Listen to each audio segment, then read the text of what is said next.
Hi guys, hope everyone's well. So we're back today, and today I'm going to run through how I structure legs. So how you structure your sessions is something I believe is important. So obviously, before the structure of your session, what matters most is your technique, the exercises you choose, and your effort. Because if they're not in place, or if you're changing your structure around but you're training like a fairy, you're kind of just shooting yourself in the foot, where you could be just applying yourself more and getting more out of your training. But if you're nailing those fundamentals, you have been for a long time, and you've been really consistent with your training, then it might be a good idea to look at your structure of your training and making sure you believe it's in the right spot. There's not any like perfect way or right way to structure a session. It's just about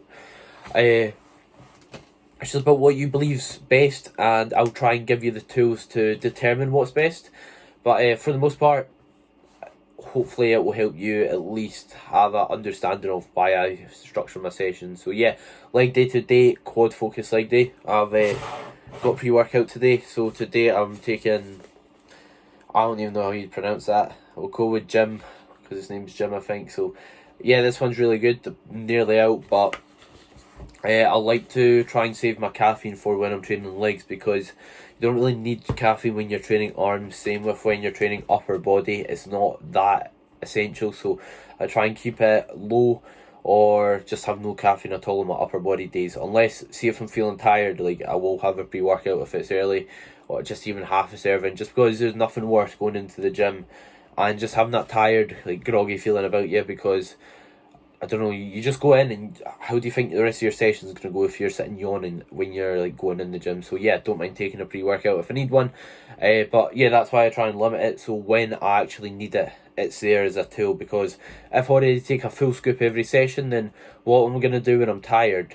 I'm used to taking a full scoop, and I have to take two, and just take a ton of stimulants, which is not ideal and not a good position to be in. But I'll see you at the gym. I'll talk a bit about what should influence your like training setup or your exercise structure when I'm there, and yeah, hope you all enjoy.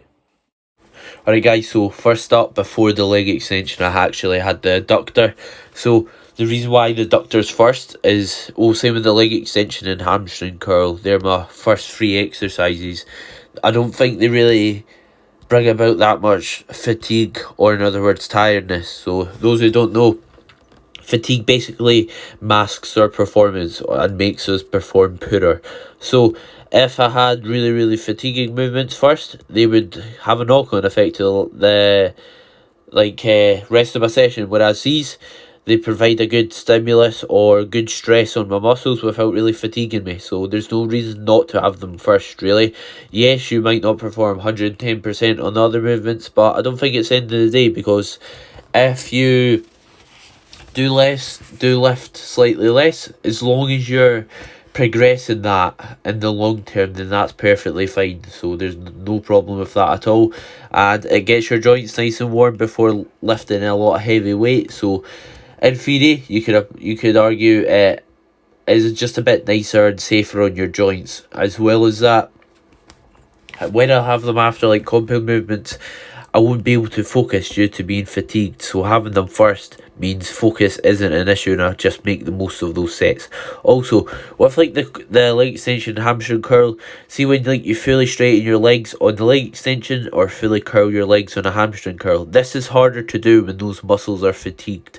So this is called getting your muscles short. So that's the benefit of having them first, or at the start of your session, because like squeezing or fully shortening your muscles, as I said, gets harder the further on in your session it is. So that's a real benefit of that. Also with the adductor, just doing the adductor first, it does help you stabilise movements, like during the barbell back squat, or things like during the hack squat as well, which is another benefit of it. So yeah, what I'm basically focusing on these exercises is just progressing them, but not just moving them A to B. I'm focusing on really feeling the muscle work, making the most of the isolation movements, while also progressing them, obviously. So next up is a hack squat. This is my top set. I'll let you just watch the audio or listen to the audio for my back off set. But yeah, the set went well. I think I could control it a bit more on the way down, and not take as long as the top on the last two reps. But this has also got bands at the top. It's reverse banded, making it lighter at the bottom and more friendly on my knees.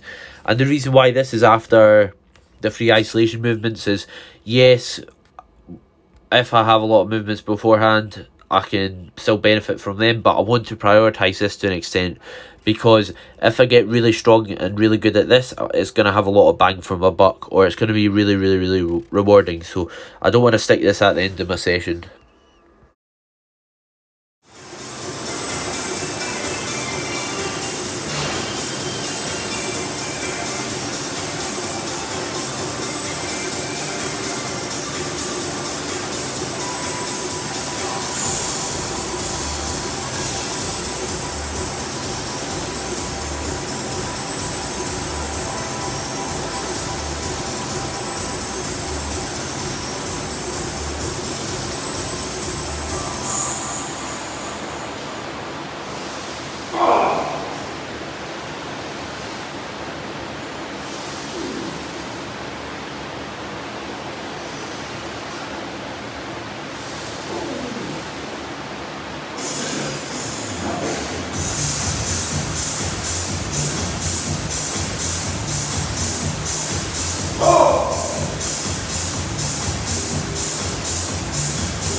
So next up is leg press. So as you see me now, I'm basically counting how many wee notches from the top I'm going. It's hard to explain. There's wee bumps on the machine, and I basically count how much I'm going down. So I'm keeping my feet in the exact same position each week.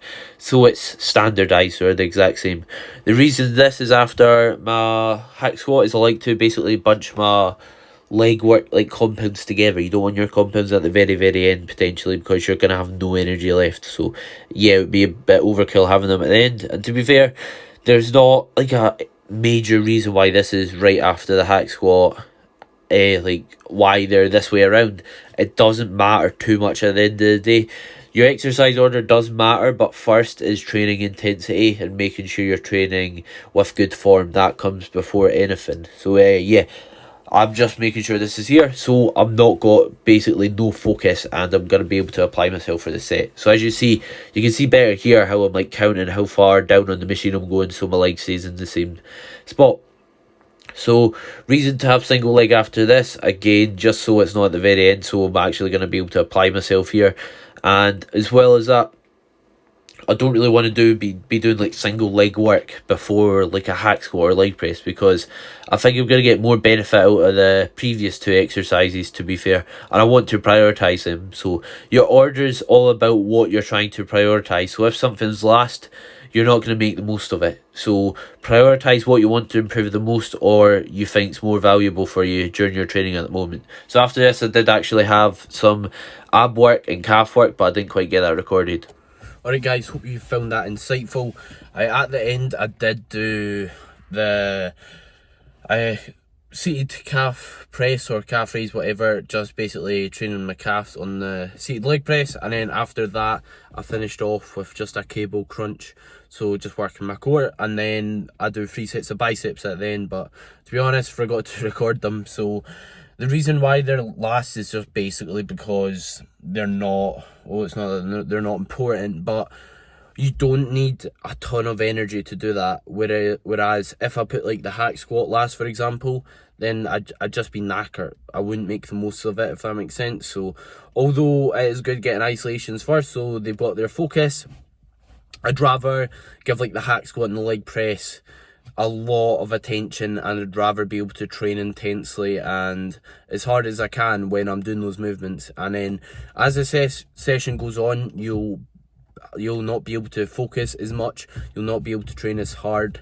and your intensity can potentially drop off ever so slightly, which you should never try and do. But that's why they're basically the last. Not that they're not important, but just how it is. Something's got to go last, if that makes sense. So yeah, that's me finished up. I'm just going to respond to forum clips and just eat my post-workout meal as usual.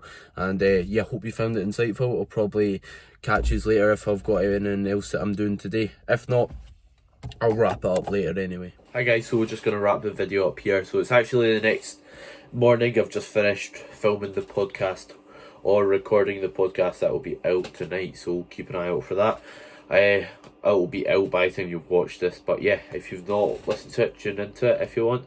I think there's some useful content, or I try to provide some useful content anyway. So, yeah, I was quite busy after the gym yesterday, so I went to my girlfriend's and we were basically finishing off her room. We were decorating it, and then after that we just sat about, chilled, watched a wee bit of a movie, and then just went to bed. And then, like I said, next morning here, and I'm just working now. So, yeah, hope you enjoyed the video and took some value from it.